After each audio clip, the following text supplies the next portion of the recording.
Over the years on this show, we have talked about many different sports. And there's, I think, one sport that if I have to go through all of them that maybe we're the most confused about, we've had a lot to say about, but we've actually never had anybody on this show to help explain it a little bit more to help our confusion. It is the sport of dressage. We've obviously had equestrian athletes on this show before. The legendary Andrew Hoy, of course, joined us a little over a year or so ago, but didn't talk about dressage. He had too many other things to cover in his esteemed career. But today we are getting to the bottom of dressage with one of Australia's best dressage riders, who is on the cusp of making her Olympic debut in Paris in only a few months' time, done great things on the dressage circuit in Australia and around the world. And I'm so very excited to be joined off the podium today by Jessica Dertell. Jess, first of all, welcome off the podium. It's a pleasure to have you on the program today.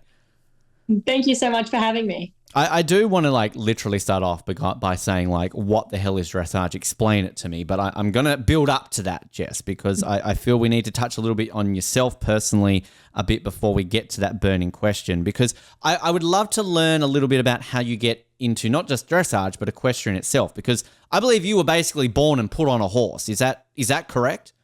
That's definitely correct. I'm very, very lucky that my family have been involved with horses for many years, and we have a family farm here at Future Farms. And from the moment I could walk, I was definitely put straight on horses. And how is that, I guess, the moment you can walk, you don't have a choice of this, you're a baby, right? But I guess by that point when you're growing up, you've been around horses your entire life, was this something that not only did you love to the point where I get to hang out with horses, but you wanted to pursue this more as something that you wanted to do as a career, to become an equestrian rider? Definitely. So having horses around me since I was a baby have definitely brought this passion to life, and watching everybody compete and train, and I just love it. It's something that I've always wanted to continue to do, but it's definitely a passion for me. Were there other sports that you did, or was it sort of equestrian and riding and nothing else? I have done many sports. I'm a very sporty person. I've done swimming, I've done basketball, I've done netball, tennis, badminton. Used to love running for cross country or sprints, lots of stuff. So I love to do lots of different sports. All of those except for netball are Olympic sports, Jess. So was this kind of an Olympic bug? Were you sort of growing up watching the Olympics and having aspirations to become an Olympian? My coordination off the horse isn't so great. So was never going to make it that far, but it was always something I just really loved, being out and about and doing stuff and meeting new people. In terms of where you're from, so you're from a place called Belinda, which is not too far from Melbourne, I believe. But I always love it when I hear about places that I'm not familiar with, and I'm sure a lot of people aren't familiar with. But tell us about Belinda. What's in Belinda? Why would I visit Belinda besides coming to see you and the horses, Jess? Belinda's very, very small. So there's only housing, there's a little tiny school, and at the end of our road, there's another school which is just outside of Belinda. It's Darrett Gwym. But we're actually in an amazing spot. We're about 25 minutes from Melbourne Airport. Romsey is right near us. Wallen, they're two small towns that are really beautiful. And we're also right near Sunbury. So we're in a great area. And competitions for us, our local comps are within roughly an hour to 2 hours away from us. So it makes it really easy. Nice and close. So is this kind of like a horsing Mecca in Victoria? Is this kind of like the horse district that you are sort of in? Yeah, the Macedon Ranges is very, very big for horses. So there's lots and lots of horsey people around here, and many coaches and amazing people. So it's a great area. Are there any other Olympians or people of note from Belinda, or could you become the first to come from the great town of Belinda?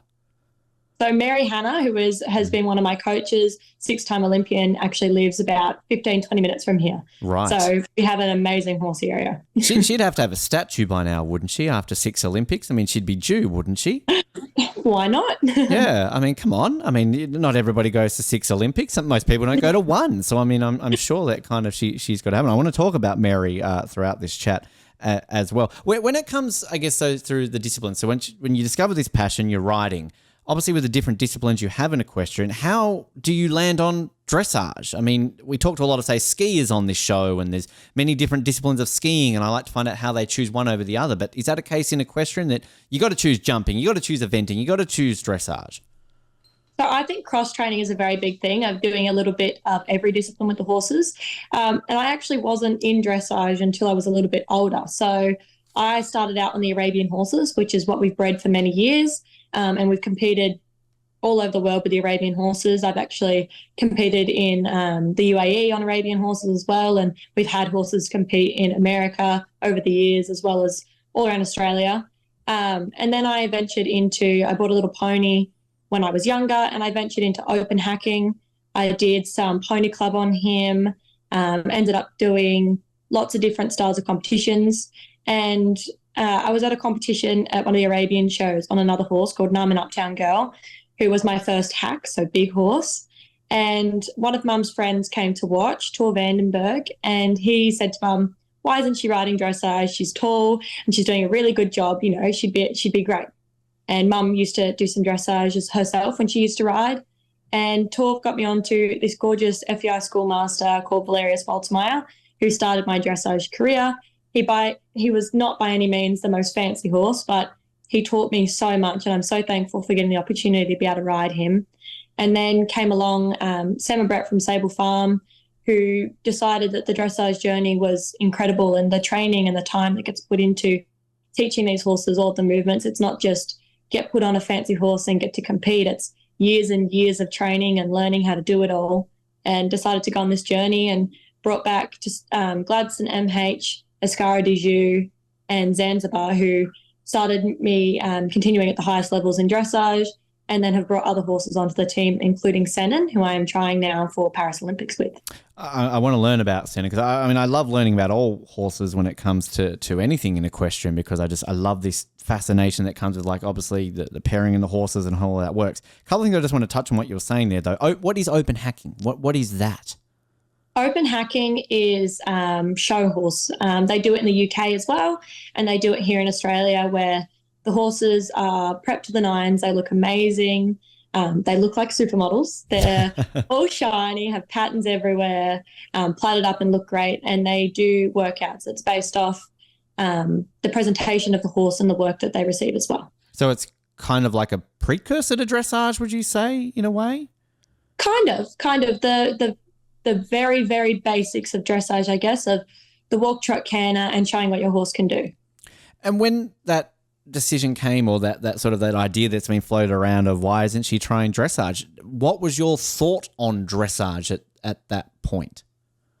Dressage wasn't something that when I first started, it was something that I thought I dabbled in a little bit with ponies, but hadn't done when I got this new horse, an Uptown Girl, at that time. She was a little bit more spicy, a little bit hot. So it was just keeping her contained and letting her enjoy herself in the arena and working with her to build a partnership. And I hadn't thought about doing dressage on her. And we had the Arabian horses, which are very, very trainable, but I just hadn't competed them in the dressage. And then I got the opportunity to ride Valerius Baltimore and give it a go, and I fell in love with it. The training that goes into it is incredible. So is it a case then of when you're doing something like dressage or the cross hack, like if I'm, say, a jumper or an eventer, I'm generally not going to transition into dressage? Is that sort of like you kind of pick a lane at a certain point and you don't really transition, if that makes sense? I think lots of people do pick a lane and don't transition as much, but they definitely can in any way. It's obviously people find a passion for the sport that they enjoy, but as I said before, cross-training. So even my top-level dressage horses here will go over jumps and go on trail rides and just enjoy their life rather than do one specific thing. And I think the dressage is the basics of all of the flat work that the show jumpers do, and the eventers have to compete in dressage as well. And so the dressage is a very big part of lots of the disciplines in the equestrian industry. Before we talk more about that, one thing I want to backtrack on a little bit. So your family's farm, Future Farms, I believe your dad is Canadian. Is that correct? Yes, my dad is Canadian. Okay, now I bring that up because we're kind of a co-Canadian show. We have a big Canadian arm on this. So I've got to ask, where in Canada is he from originally? He was from Star City. Okay, right. Well, we've got the Winnipeg connection on this show, just in terms of that. So do you get brought up in a house with sort of like Canadian quirks? Like, do you have hockey on in the background? Like, are you extra polite? Are you saying sorry a lot more? I mean, kind of, do you get a Canadian edge to your childhood? I think a little bit, but Dad's actually spent probably most of his life away from Canada now, as he grew up in Star City and then went to America to train with the Arabian horses, and then came to Australia and met my mum. Right. So, but there's always hockey on, and there's always lots of sports playing on the TV. Who's the hockey team that you have to go for? No clue. No clue. But baseball, it's the Blue Jays. So right. Okay. we know that much. Maybe there's a Leafs if the Toronto the trend continues there with that. When it comes to then going full into dressage, I just want to pull this up right now in terms of the explanation for dressage, because we're going to get you to fill in some gaps for us here. I didn't even realize that it was dressage is French for training. So there's a fact that I learned, which is very appropriate for Paris. Now, this is the brief explanation I've got for dressage. It demonstrates the horse's ability to respond to the rider's commands as it performs a series of movements in a prearranged order. Is that the most simplistic way that you can explain dressage? That's a very textbook way of explaining it. I think many dressage riders, to people that don't understand, is basically we're sand dancing with our horses. So we build a big partnership, and it takes a lot of trust, time, and love for your horse and combination to work out how to do all of this. If you think professional dancers take years to perfect what they want to do, and then if they change partners, they've got to find a way to connect with that partner as well. So the dressage is sand dancing, basically. Sand dancing. I've never heard it explained that way. That's very interesting. Because are the horses deliberately bred for dressage? Like, they're sort of raised as a dressage horse, essentially? Yep. So a lot of the equestrian disciplines, they have specific breeding for the show jumping, the eventing, and the dressage. But there's no means to say that a horse that's bred for jumping can't be a dressage horse, or vice versa. Obviously, the horse has to love what they do and be good at it. So you can breed as much as you want of specific bloodlines to try and ensure you have the best possibility, but it doesn't always end up that way. So as long as they have a good mind, great trainability, and a beautiful temperament and movement, then they can be a dressage horse or a show jumper or a eventer. Because it's so, like, this is the only sport at the Olympics where you are legitimately, relying on something else that's, say, a living thing, like an animal. This is a horse, right? This isn't running where you just get up and go, I'm fast. This isn't swimming. I can get in a pool. I can swim fast. Like, you have to rely on quite an important instrument a la a horse to do this. And it's always interesting with any sport involving horses where the breeding aspect of it, because I'm sure horse racing, you're trying to breed a fast horse, dressage, I don't want to say a good dancer, but we'll touch on the technicalities of it, jumping, all that sort of stuff, because just on basing what you're saying, you could have the two greatest dressage horses of all time get together, play some Barry White, they have a baby foal, and then later on that horse is going to be the next Maccabi Diva and a super fast horse, right? I guess you can never know until what age, I guess, my long-winded way of saying this, Jess, at what point do you realize great dressage horse, or no, it's going to be run in the Melbourne Cup? So obviously as foals, we can see them come around and you see their movement and their type and their build of their body. And you go, yes, I think I've got a good one. But as they age through coming up the levels and the years of training that you put into them, they either want to do the job or they don't. And you might find something that they love and something that they don't love. It's like two people that love basketball, their child might love football. So it's coming through, and if they have the suspense and the trainability, then they may be a dressage horse, and really take your time in training them so they can learn to enjoy the sport as well. I don't know if this is going to be the dumbest question I've ever asked or the smartest question I ever asked, but how do you get a horse to like dressage? What are you doing with this horse when it's growing up to get it to want to do dressage and not something else?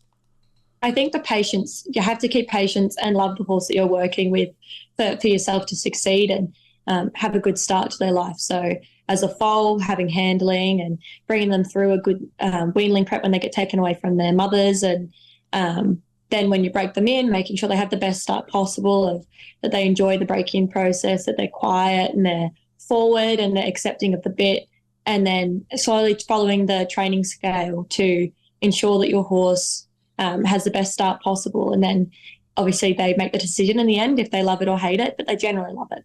Is it kind of like a rebellious teenage phase where all of a sudden the horse is like, Mom, I don't want to do this. I want to go out with friends. And it's like, no, Senan, you are going to training and you are doing as you're told.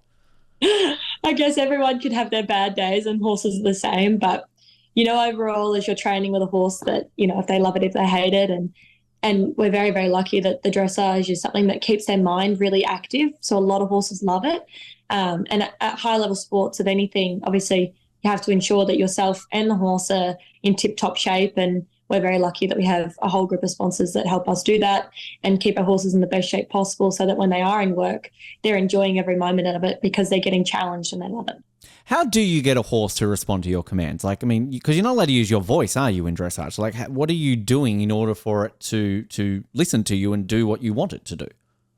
So a lot of training at home, obviously, is a very big part, same as runners and sprinters have to do lots and lots of running to ensure when they get to the competition that they know when to go and that they can perform. So with the horses at home, we can use our voice and in warm-up and everything, but in the actual arena, the dressage is to show the harmony between horse and rider, that you don't need your voice, that you have your legs that can, give a small kick or a little squeeze and give a different aid. Of every different part of a horse will be a different aid that you've trained onto them, and making sure they're through to the contact and a small half halt and things like that. They all learn to respond to, so that you can think of something and they do it basically. So you're like twitching a leg or moving something, like it's all about the movement of your body with no vocal commands to get your horse to do what you want it to do in an arena.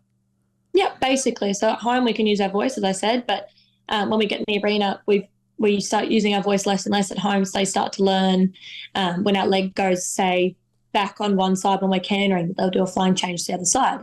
And it's lots and lots of training to have them respond to that, same as a dog asking them to sit or to lay down without using your voice. It takes lots of training, but that's the idea. Fascinating, because the thing that this is what we love about it whenever we're watching the Olympics, and because we have no clue what's going on, Jess. We're watching it, we're thinking like the horse is stepping to the side, now it's walking backwards, like it's lifting a leg. Okay, that's cool, but what's the point of this? But it is fascinating that that's what you're trying to do, because I can imagine there are moments where you've trained this horse to a point and you're getting it to do everything you want, and then all of a sudden maybe it's not doing what you want, but you can't then, I guess, say something like, no, damn it, horse, do this. Like, it's for yourself then you've got to kind of, I guess, control your movements and everything to make it all work in the arena so that the judges are looking at everything in harmony. Yeah. So it's all about the harmony of it. But the best thing about dressage is every single section of with the movements that we do. So when we enter, when we stop, when we go, every single part of that is all a different score. So we get scored out of like up to 10 in every single movement that we do in each section. So if we have a mistake, the horses, they're animals, they have a mind of their own. You can ask them to do everything. Mistakes happen, and you, as long as you take a breath and you keep riding, then you're okay. And then it's more training outside the arena to make sure that you can get through it. Is it like, say, gymnastics or figure skating where you've got certain targets you've got to meet, you've got to do certain things, or is every I don't even know what the term is to explain it, Jess, routine, perhaps, correct me wherever I'm wrong. Is it all individual and unique so that the judges can always look for certain things like, wow, the leg got lifted up an extra inch. I've never seen that before, extra 3 points or something like that. So for the dressage, we actually get something, we call them tests, but basically a routine. So the first two tests at the Olympics is the Grand Prix and the Grand Prix Special. So those both have set routines. So everybody competes the exact same tests and gets scored accordingly to how they've gone in every single section as the test goes down. And about, the trotting, so the horse trotting along or cantering or walking, or then the specific movements they do, such as passage and piaffe, which is all about the more suspense and stuff like that. They get marked out of 10 for those. But then we have something called a freestyle. Right. So in a freestyle, we get to do basically like the figure skaters. We have set components that we have to complete, but we don't have to do it in specific order. So we make our own order. And at the top level, we do submit those to the judges, and then we get scored off our tests that we've made ourselves. But at competitions like national comps or sometimes at some CDIs, we don't put that in. We call that a floor plan. How open is the freestyle then? Like, can you literally be like, all right, Senan, we're going to be break horse dancing. You're going to be spinning around. I mean, like, what is, in terms of what you can do, like outside of what you've got to meet, how free can you be with your routine?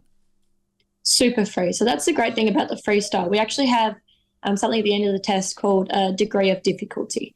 So we perform the movements that are compulsory anywhere that we want to perform them. And you can do a movement after a movement, which will make it harder. And that all goes into a degree of difficulty. So, for instance, I have a horse that I compete for Sable Farm called Syriana. We canter in, stop, and then go extend a canter. It's like a really fast canter into a pirouette, so where they turn in a circle, and that's a good degree of difficulty because everything is so quick into the next thing. Whereas Senan, who I'm trying for Paris for, which is also owned by Sable Farm, I can in halt and then passage, which is basically a slower, more suspended trot and half pass, so where they have to go sideways, keeping the bend and keeping the shoulders slightly in front of behind. So they travel a little bit like this. Right. And so, and are the judges looking for, like, I guess, what are they looking for in terms of something like that? Is it body movement, shape, form, and are you counted then in the score as well? Like, do you kind of have to be like synchronized with the horse's movements, if that makes sense? Yeah, so the judges have they go through a whole lot of training to be able to watch us and score us accordingly and give us comments. We actually get feedback on everything that we do.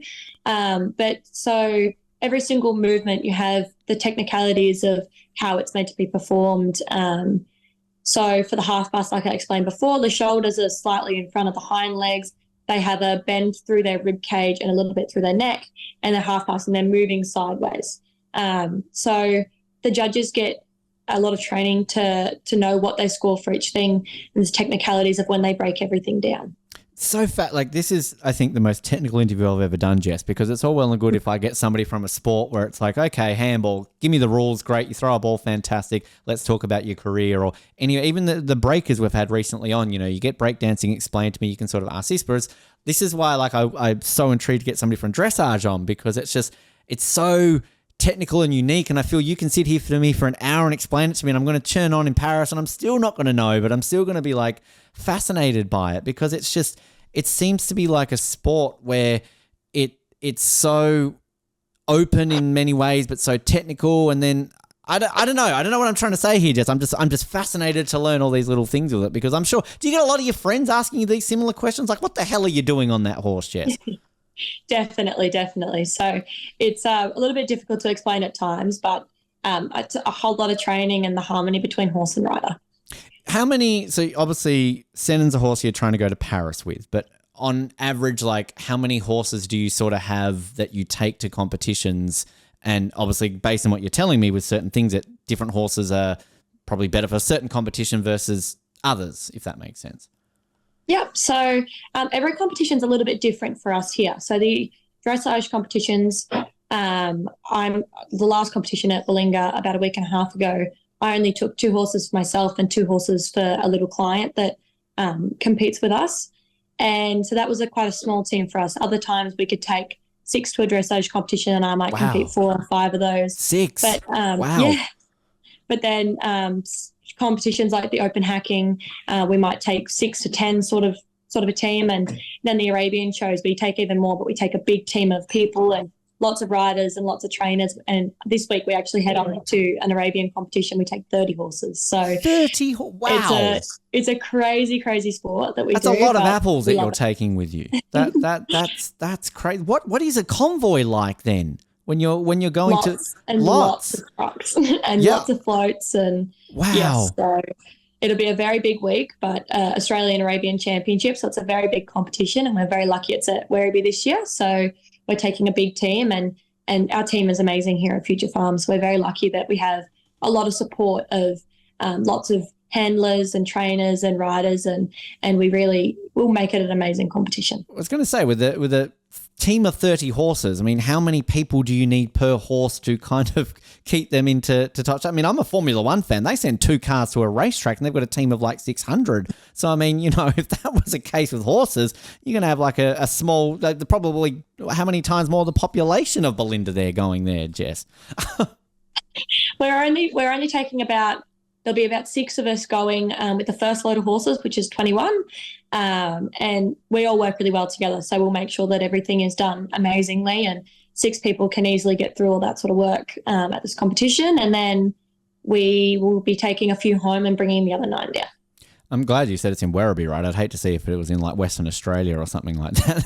You know, that's a big convoy going across country. Tell us a little bit about Senan and sort of how the relationship with Senan comes about, and what is it about Senan that then brings this journey towards Paris? Yeah. So Senan and I have been working as a partnership for about 2 years now. He came into our barn, the Sable Farm, just before I turned 18, and we started competing as soon as I turned 18, as you have to be 18 plus to compete a stallion. And we've built an amazing partnership ever since. Every single comp, we're getting better and better. I'm so thankful for the opportunity. He's an incredible horse. He's got a lot of suspense. He carries himself, and he's definitely got a wow factor about him. Everybody likes to stop and watch him.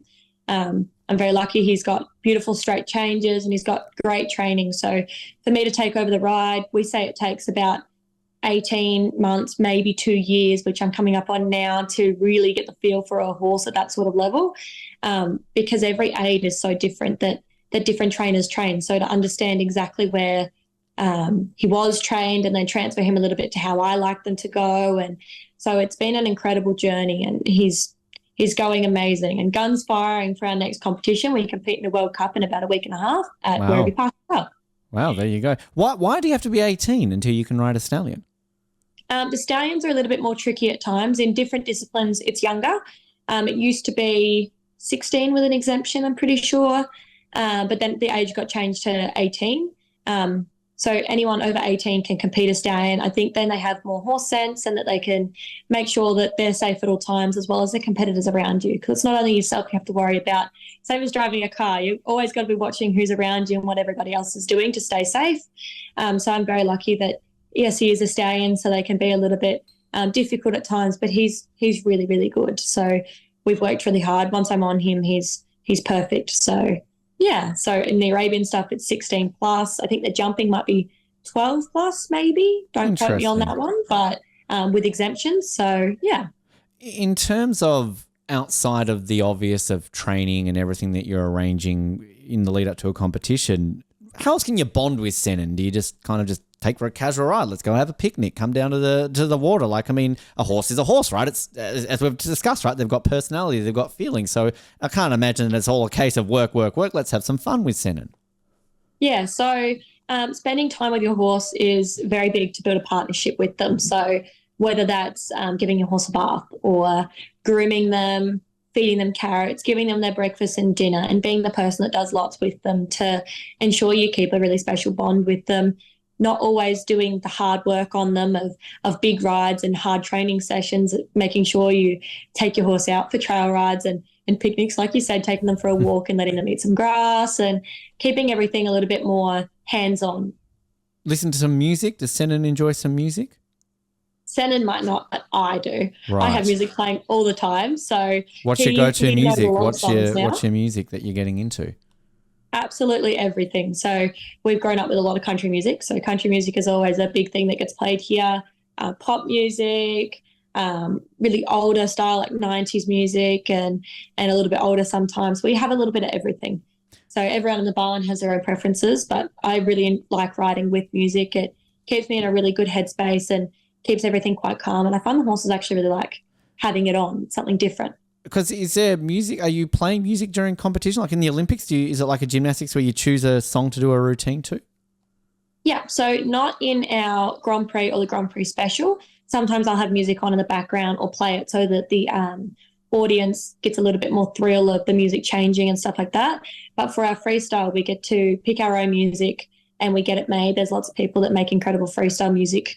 I currently use Sand Dancer Freestyle. She helps make all of ours, so we video our tests, and she makes music to specific timings of how I've done everything. There's transition music, and it's really, really cool. It's a lot of work that goes in behind the scenes. So it's not just like you're picking a Lee Kernaghan track or something like that. It's actually specifically tailor-made to your routine. Yeah, right. Definitely is. Okay. And just on sort of when you say get Senan, like obviously in the training, as you're saying, you're talking to him, you're doing all that sort of stuff. Is it a case with him and other horses that some will react differently if all of a sudden you're in front of a big crowd, you know? So like obviously the Olympic Games, you're going to be in a pretty darn nifty environment there in Paris, which we'll talk about. But like, is it a case of all of a sudden shit, this horse is going to have stage fright, and how do you curtail that in the lead up to an event like that? Yeah, so that's definitely something that you always have to be mindful of. I'm very fortunate with Senan that, if we do make Paris, which we're pushing for, he loves an environment. He actually gets way better when there's lots of people around and big noise. He turns on a show. He likes to be in the spotlight, so he's super with it. But other horses coming through the levels, and that's something that you take your time with, of taking them out to the smaller competitions until they get comfortable, and then building your way up to bigger competitions with more atmosphere. Just get some massive speakers with like the MCG crowds, or just take them along to a footy game or something like that, going like, Senan, Get out there. You're full forward today, 100,000 people playing along there. I mean, with Paris, so I believe you have reached the qualification criteria, but you're not there yet. Is that correct? Explain to me what is stopping you from being on that plane to Paris right now. Yeah. So basically, first of all, it's yourself and the horse. We're both athletes, so it's making sure that we both stay maintained the whole way through our campaign, and making sure we're both healthy and in top condition at all times. Senan and I are very fortunate to have already met the qualification criteria of this year was set to be 69 or above or approaching. And showing improvement. We've got scores 70 plus and 71 plus in the Grand Prix, and we also have special and freestyle scores. So we're very, very lucky to have already met the qualification criteria. The next step is to head to Europe, which we plan to do in the start of April, to compete in Nations Cups and continue our campaign and training. So we have an amazing team of Australians trying for Paris this year, which is incredible. There's many, many riders that have great combinations and that are trying really hard to get there. So fingers crossed Senan and I make the team, but there's an incredible group of Australians trying. So all we can do is continue to be the best we can be and improve every single competition. What do you do for your training? So obviously outside of jumping on Senan and doing all the routines and everything along those lines, is there specific gym work that you're having to do? Is there a lot of mental preparedness you've got to do with some of the stuff you do? I mean, take us through sort of a Jess routine for yourself outside of being with Senan. So making sure you're eating healthy at all times, and making sure you have a really good diet as you compete and train, because we do use a lot of muscles, and making sure that we're working hard at all times. We get tired, we sweat, it's a lot of blood, sweat and tears that go into the horses. So making sure we have a really good diet. I actually ride quite a few horses every day, so all of my muscles get quite a big workout, as well as then the general maintenance and the feeding and the cleaning boxes of always picking stuff up. So my muscles get a very good workout every single day. But definitely there's people that do Pilates. I did Pilates for a while, and I think that definitely improved my core. I wasn't riding as many at that time. Unfortunately, I don't have a lot of outside time as I coach as well as ride the horses and work in the barns and prep horses for competition. But Pilates, gym work, ensuring you're eating really well, mental side of it, I'm very fortunate that I have an amazing team around me from Sable Farm. Sam and Brett, the owners of the horses, are always amazing. Coaches such as Mary Hannah, who's been to 6 Olympics, has had lots of chats with me about, the games and what to prepare for. And one of the biggest things that she told me, and this probably would have been well over a year ago, was don't worry about it. Don't stress. You're going to ride 100 more center lines in your lifetime. You get in that arena and you nail it. And that's something that's always stuck with me. And then my family here that have been incredible, supporting me every step of the way. The amazing team we have at Future Farms, of all the girls that work tirelessly to make sure all the horses are looking amazing and working alongside us. And then the coach that I'm basing with in Europe, Annemiek Vincourt at Crom Stables, has contacted me before and after every competition. So I'm very, very fortunate. A two-part question with Mary. I mean, I believe she's also trying to qualify herself, right? So, I mean, is it kind of a case that your coach is kind of like a rival in the fact that you're fighting for a position for Paris? Is that how that works? So for me, there's no rivalry in good competition. So Mary and I had an amazing comp. That's a great answer. I'm sorry to interrupt, but straight away, that is such a perfect level. I love that, Jess. Keep going. Sorry. So good. We had a great competition at Willinga Park, and I was very fortunate to have won all 3 tests. And there's no competition there. Mary was up there hugging me and telling me what an amazing job I'd done, and her younger horse that's coming through the level, I was talking to her about how amazing he is in the Grand Prix, and so there's never any competition there. It's always pushing each other to be the best that we can be. Such a great answer. Seriously, that's one of the best answers we've ever had in the show. But the other part of that, though, like, and you touched on it there, obviously. I mean, she's been to 6 Olympics. You get to Paris, all, boxes are ticked. Like, just to have that level where she can explain to you, because this is the thing with an Olympics, it's such a different environment to what no doubt you've used to any international event you've competed in. I mean, to have her to lean on, no matter, I mean, she will be there, let's be honest, let's stay positive on this show, but in terms of just what that will help you to kind of deal with everything that's going to come with going to an Olympic Games. Definitely. And we're very lucky that EA has been amazing, as well as Mary, that ensuring we're really prepared as we continue our campaigns of all these top riders as we're coming through, ensuring we know the ins and outs of what Paris will be and starting to get all the information collated, and then Mary telling me about her experiences. I think I'm really, really prepared and really looking forward to what could happen, and hopefully I make this team, and I'm really excited to see what this year holds. As we've just touched on, you've basically got one foot on the plane, but what would it mean to you, Jess, to make that Olympic team in Paris? It would mean everything. We've worked tirelessly for not just this year leading into it and last year, for years and years to prepare for this sort of moment of pushing for this Olympics. And I'm very, very fortunate that I have the horse underneath me, that Senan, that's incredible, and would be amazing there under the spotlight and in that sort of atmosphere. And it would mean everything, that we've trained so hard to push at this level. And I think myself and Senan are doing a really, really good job, and we're improving every competition. And to be able to represent my country, I was fortunate enough last year to do it in the young rider section, and I've done it before in the UAE. But to be able to represent at the Olympics would be a whole other ball game. Which all the things that come with it, right? We've already touched on that dressage is a French word. The equestrian was first at the Olympics in Paris in 1900, and this would be at the Palace of Versailles. I mean, let's be honest. You talk about iconic arenas for Olympic sport. I don't think this can be topped. Sure, you have beach volleyball under the Eiffel Tower, but that's all, like, let's put some sand under there, whatever. Like, this is where horses should be competing at, the Palace of Versailles. I mean, that just you're not making your debut at some backwards Olympics, Jess. This is Paris, for goodness sakes.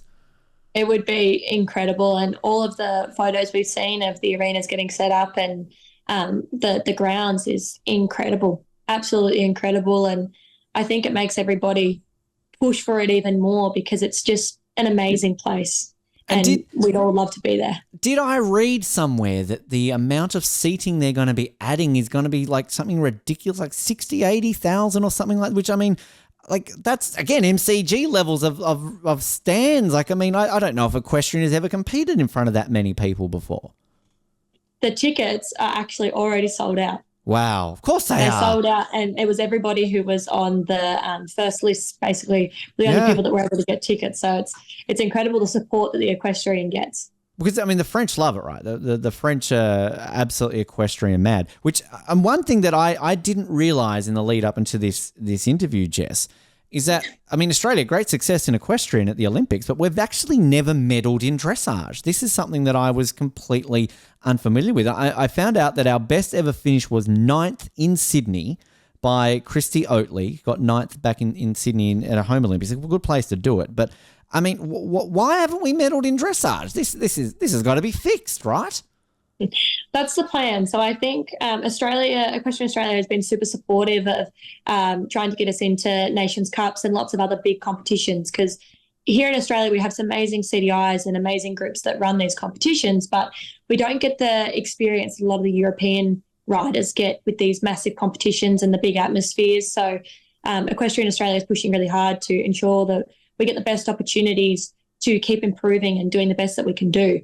So I think in the coming years, you could be seeing Dressage Australia placing on the podium. Well, I'm saying we will. And, I mean, we've also got a good, 8 years till a home Olympics. So, I mean, I don't think you were born for Sydney. I think this is just aging me. But, I mean, I remember the medals we were winning in Sydney and the equestrian and everything along those lines. So, we've got perfect time in Brisbane. I'm looking here, though. So, the medal tally for the Olympics for dressage, Germany, dominant when it comes to dressage. Sweden, pretty good in dressage. Didn't realise that. France, Even America. I didn't realize, no disrespect to our Americans listening, but I didn't realize that Americans were on board with the dressage. So I'm just trying to work out our rivalries going into Paris here, Jess, who we've got to kind of really keep an eye on when it comes to the dressage arm. Any other countries I'm missing out there that we really need to keep an eye on who's really good at dressage?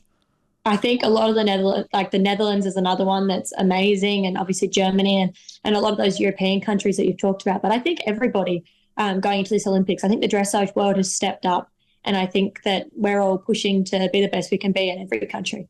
One thing that is good, not only have we not won a medal in dressage, neither have New Zealand. So that's at least one positive that we can say that we will keep going through that there as well. Hello to all our Kiwis listening. We're going to get to some fun wrap-up questions in just a moment, Jess, but just a couple of things that I do like to sort of close on before we move on to that. So obviously you said you're touching on sort of going over to Europe and kind of that. So basically we're recording this in March. By the time people are hearing this, you're going to be in Europe at the time of listening to this. But I mean, are you basically then in Europe that whole time until Paris? Do you get to come home again before you go to Paris, or this is it? Like I'm Europe, summer European vacation with an Olympics at the end. This is it. So we plan to head basically the first week of April. We haven't got a specific date yet for the horse to fly, but Senan and I then head over.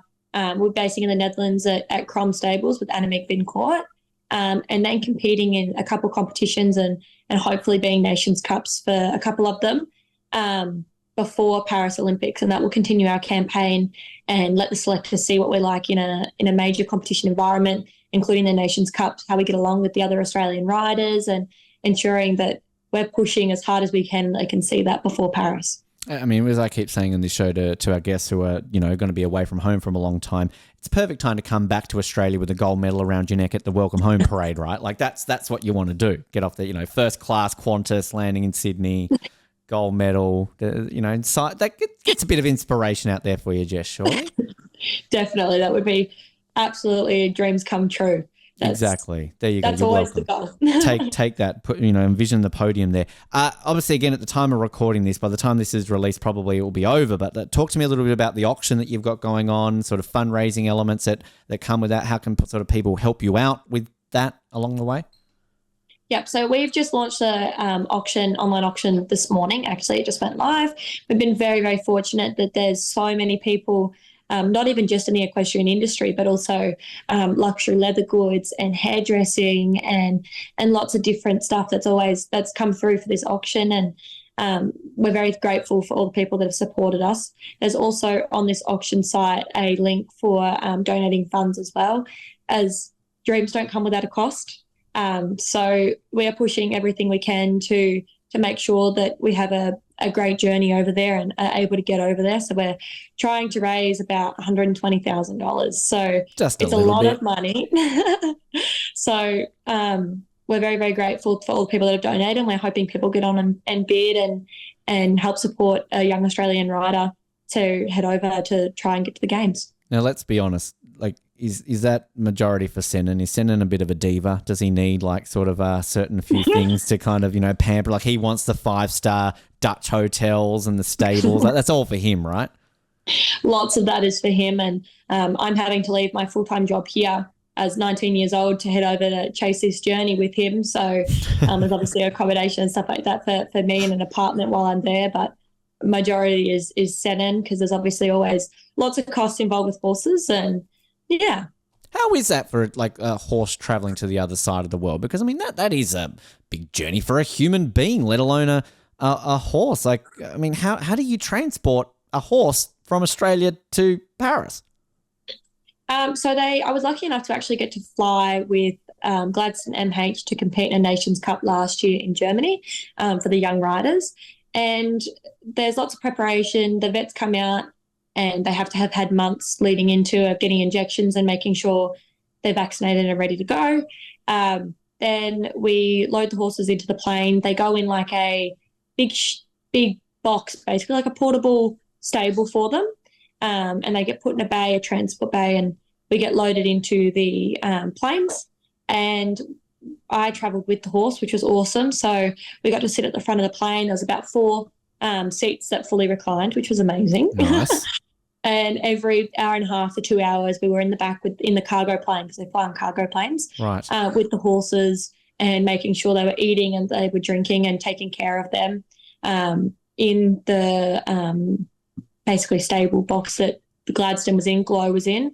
There was also 2 thoroughbreds, so I was helping look after those 2 thoroughbreds as well. And so it took about 40 hours from the time that we left here, and then we went from Melbourne to Bangkok, Bangkok to Doha, and Doha to Amsterdam. Wow. It took about 40 hours by the time we actually got the horses off and to leave the airports. So it took a long time, but it was a great way of travel, because I got to know everything that was happening with the horse at all times. And we flew with IRT, and the groom that they had on, the head groom for IRT on the plane, was incredible, and made sure that we knew exactly what we were doing on flights, because obviously I'd never flown with a horse before, and to make sure that they're drinking enough and eating enough. And he was super. So it's an incredible journey. So I look forward to seeing Senan go as well. Even more so than for that gold medal coming back with a first class with Qantas, because, going in the back there.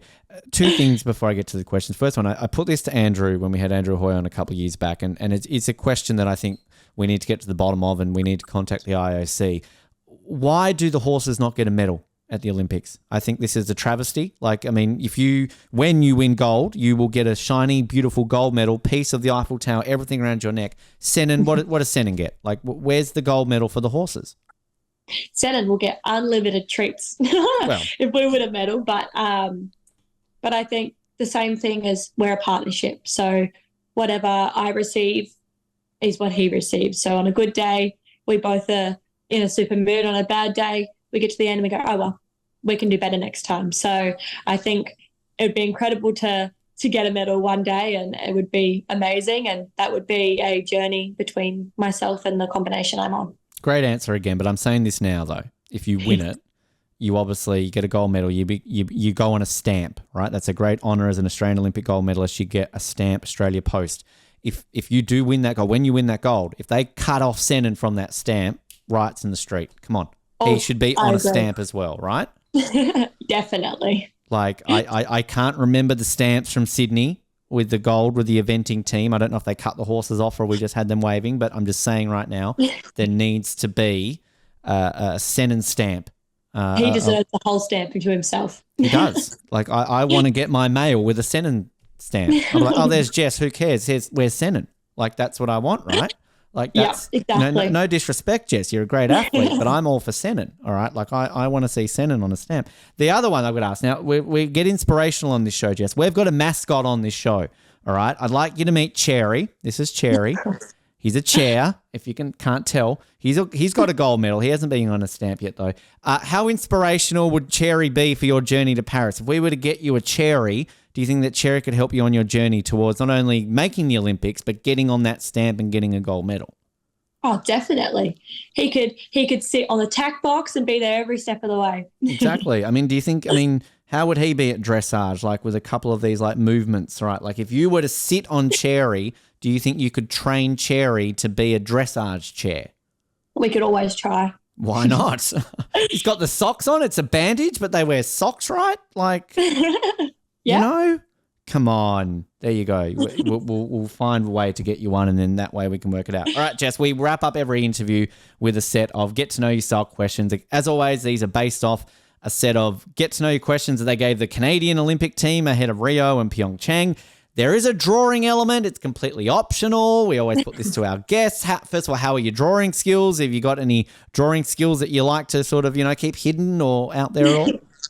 They're definitely not very good. All right. Well, if you want to, you can. You can draw a picture of yourself. You can draw a picture of a Canadian animal. I'm going to say draw a picture of Senan because that's what we really want to see, and the coolest Olympic medal. So, again, optional if you want to.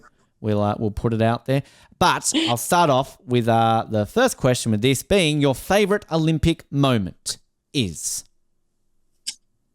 Probably watching all the Australians compete last year because I was pushing really hard to go, look, next Olympics is what I really want to push for. So sitting by that TV and supporting all my fellow Australians and cheering them on is definitely a highlight for me of going, I really want to do this. And Andrew's just, I always use him as the bar, right? Because, like, I mean, it doesn't matter what age, how many medals. I mean, he's still pushing for Paris. I mean, when we had him on the show, he said, Brisbane, why not? Like, I mean, just what is it like to have someone like Andrew frickin' Hoy who is just winning medals into his 60s as you're tuning in to watch it? It's amazing. It's inspirational. It's amazing. He's such a lovely person. I had a lot of conversations with him at Aachen last year now. And he's so humble for what he's done, and it's incredible. It's very, very inspirational. How would he go in dressage, do you think? Too late for him to switch, or? He could definitely come to dressage. There you go. Just add a bit of a challenge to it. I'd watch it. If you could choose any Olympic host city, where would it be? Ooh. Say Belinda. Do you think Belinda could handle the Olympics? Or? No. I think Paris is going to be amazing, absolutely amazing. And obviously we can't wait for it to be in Brisbane and in Australia, but I think Paris is going to be incredible. I agree. And I mean, the beauty too, though, as I'll say about as an equestrian athlete, right? I mean, you're 19, I believe. So, it's still very young. And then even Brisbane coming around, you're not even going to be 30 yet. As I said, Andrew's in his 60s. So, I mean, you're going to be competing until like the 2080 Olympics, when it's probably going to be in Sydney again or Melbourne again or something like that. So I reckon, we're 32 years between Sydney and Brisbane. There's another home Olympics in it. You're going to have a couple by the time you retire, Jess. That would be pretty amazing. Long careers, equestrian athletes, right? In your spare time, what do you most like to do? I do a lot of coaching in my spare time. I really enjoy giving back the information that I've learned and all of the different tips and tricks that I've learned over the years of training and learning from many coaches, such as Annemiek Vincourt, Mary Hannah, and my mum, Kate Dertell. So giving that back to people of all levels is something that I really, really enjoy doing. Is equestrian a sport where you poach people from other sports? Like, are you at some certain, like, are you at cycling? You can ride a bike good, you ride a horse better. Like, I mean, we like to hear from a lot of athletes on this show who get poached from other sports. As a coach, are you keeping an eye out for other athletes going, come to equestrian, it's more fun? It's not exactly something that you poach for the fact that they have to love the animal that they're working with, and they have to have a bond, and it's not easy. It takes years and years to even get the basics of a walk, trot, canter, and then even more to start to learn the movements and the natural ability. Yes, you may move through faster, but if you don't love what you're doing and love the horse that you're riding, then it doesn't work. Does that make it then that there's a rivalry between like equestrian and say like horse riders, like jockeys? Like are you going to like jockeys like, no, don't ride the Melbourne Cup, go to the Olympics instead, it's better? No, I think we all have utmost respect for every single equestrian industry, because at the top level, you know how hard it is for every single rider and athlete and horse to compete. And not only that, the team behind you of the grooms and the trainers and coaches and supporters, that it's a very, very hard sport. So I think anything in the equestrian industry that at top level, everybody's really supportive. That's what we like to hear. That's a good way of answering that one. What is the weirdest instruction a coach ever gave you? I'm not sure. That's a funny one. I'll have to get back to you on that one. Please do. We'd like to learn that one. We always get some very inspirational lines in that question. Your favorite sandwich is? Oh, chicken, avocado, and mayo. Nice. Are you like sourdough, white bread, rye? Like, what's the go-to bread? Anything with carbs. Yum. Oh. So this is where I'm going back to my love of Senan, because I'm keto, so I can't have carbs. So now it's just making me sad that I asked that question and you answered it that way. So I feel like I need to make you draw now just as punishment. If you could have any superpower, what would it be? To see the future. We've never had that one before. I like this. You want to visualize and literally visualize the gold medal around the neck. Oh, that would be pretty cool. Hey. But see the future, there's lots of things that, you can prepare for and do then. How far are we going though? Like, are you going to be wanting to see retired Jess with the gold medals around the neck, with the family and all that sort of stuff? Or are we just wanting to see 6 months of you walking out into the opening ceremony waving at the family? Either. Both. Okay. Why not? Why not? Yeah, okay. I like that. The best candy in the world is? Oh, the Hershey's cookies and cream chocolate Oh, yes. or the Lifesavers bananas are so good. Oh, yes. Like that never gets answered, but that's a great answer. Oh, God. Really need to stop asking these questions around lunchtime as well.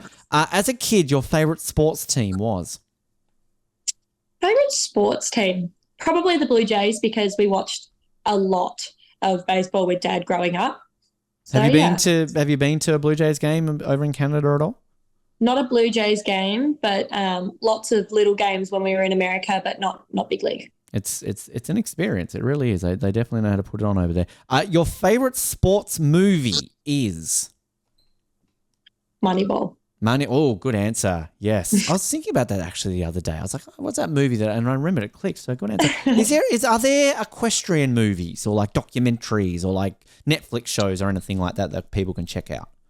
Yeah, but they're mostly based around maybe the racing industry. Mm-hmm. There's not a lot on dressage or jumping and stuff like that. But there's lots of little TV shows and lots of racing sort of movies. Until you dominate the sport and they make the Jess Dertell story, right? Like, just Australia's first ever dressage gold medalist. It screams movie being made out of it. Okay. One can hope. Exactly. And Senan should get a movie too, right? Like it's not just about you. But I always relate it to, has James Bond done it? Now, James Bond's ridden horses, but I don't think James Bond has done dressage yet. Okay? So just yet being the word. He's going to see the podcast and now we will. A big listener to the podcast, James Bond. Just Daniel Craig, Pierce Brosnan, they're watching it all the time. If you could live anywhere in the world, where would it be? I think I'm pretty fortunate where we live here. We have an amazing property that's very, very functional for what we do. We're close to the city. We have some beautiful small towns around us, close to competitions. I like the weather because I don't like it being really hot.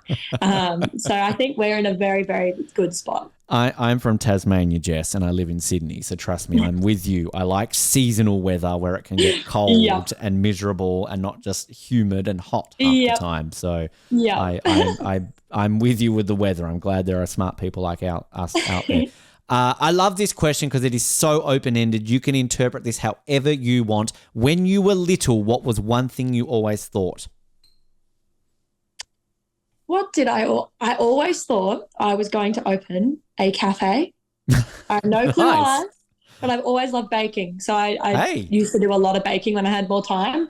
But I always thought I'd open some sort of cafe, and always obviously with the horses and dreaming to do lots of stuff with that. But that's something non-horsey for you. Well, hang on. You could have, like, you know how you've got like dog cafes and cat cafes? Why couldn't you have a horse cafe? I think a lot of people would get very scared if there was horses walking down the street and going into a cafe. Maybe, but I'm sure there are parts of Australia where that would work. Like you said you're in horse Mecca, right? So like, I mean, that would just be standard, okay? Bring back the old days where like, get rid of the cars and horses, Come on. That ain't doable. Again, you're still very young. So like, I mean, there's plenty of time to open a cafe. I like it. Going to France, cafe capital of the world. You're going to like see all the culture, bring a bit of Paris back to Victoria. There you go. You might not have an answer for this, but if you do, great. If not, we can move on. What is your favorite joke to tell? Oh, God. I don't have a lot of jokes. I'm just very sarcastic. Hey, so my fine. jokes are to use some sarcasm back at people sometimes.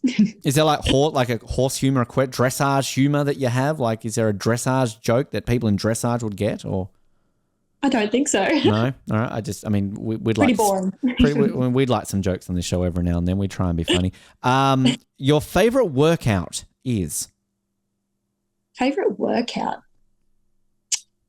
I don't know what to tell you. I work out every day riding these horses and doing all the chores around them. So horse riding. It's all right. I mean, that's a perfect answer. Riding horse. I like it. Last question for you, Jess. If you could have lunch with any one person, who would it be? Only one person. Yeah, let's keep it strict. One person. That's it. I think I would like to have lunch with Isabel Worth.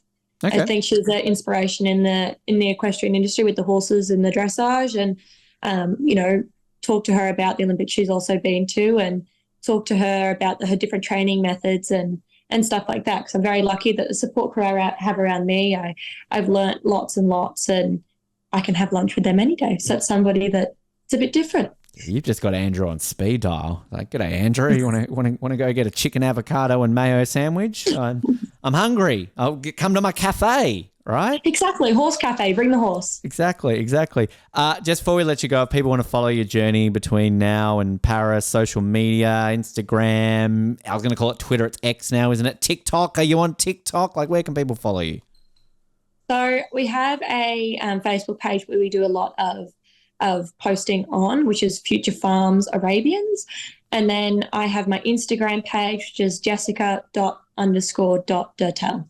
There you go. I like it. Easy. Jess, it's been an absolute pleasure. Seriously, I could speak to you to another 5 hours about the intricacies and everything around dressage and everything along those lines, but it's been so great to learn about you, the sport, everything else in between, and of course, most importantly, Senan. Put Senan on a stamp. That's all I'm saying. Definitely. I think he should be.